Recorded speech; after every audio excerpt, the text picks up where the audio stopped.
Hello అందరికీ. ఎలా ఉన్నారు? నేనైతే చాలా బాగున్నాను. ఆఫ్టర్ 1 మంత్ తర్వాత నాకు మళ్ళీ ఈవినింగ్ షిఫ్ట్ పడిందనమాట.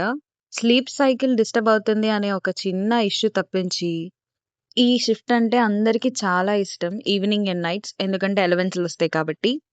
ఎప్పటిలాగే నేను రూమ్‌కొచ్చేసరికి నా ఫ్రెండ్స్ నిద్రపోతూ ఉంటారు. అయితే చూడండి, నా బెడ్ మాత్రం ఎంత ఫుల్ అయిపోయిందో. ఇంకా వీటన్నిటిని ఎక్కడివక్కడ సర్దేసి, ఫేస్ వాష్ చేసేసుకొని ఫేస్‌కి సీరమ్ అప్లై చేసుకోవాలి. ఎలాగో మనకి వీక్ ఆఫ్.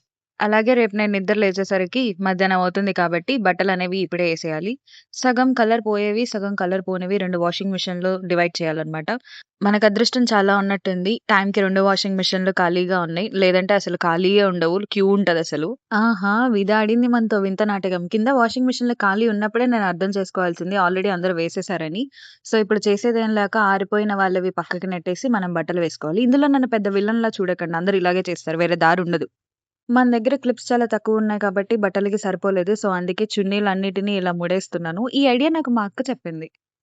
ఇలా ముడేసుకోవడం వల్ల వాటికి పెట్టే క్లిప్స్ మనం వేరే వాటికి యూజ్ చేసుకోవచ్చు అని చెప్పేసి. ఇంకా వన్ బై వన్ అన్నిటికి క్లిప్స్ పెట్టేసేయాలి. హాస్టల్స్‌లో బట్టలు దొంగతనాలు చేసేవాళ్ళు ఉంటారో లేదో తెలీదు గానీ, క్లిప్స్ దొంగతనాలు చేసేవాళ్ళు మాత్రం ఖచ్చితంగా ఉంటారు. పని మొత్తం అయిపోయింది. బట్టలు కూడా ఏసేసాం. రేపు పొద్దున్నే లేవాల్సిన పని లేదు. సో, కాసేపు ఫోన్ అలా స్క్రోల్ చేసేసి ఇంక నిద్రపోవడమే. Bye bye. మీరు కూడా ఫోన్‌లు పక్కన పెట్టేసి నిద్రపోండి.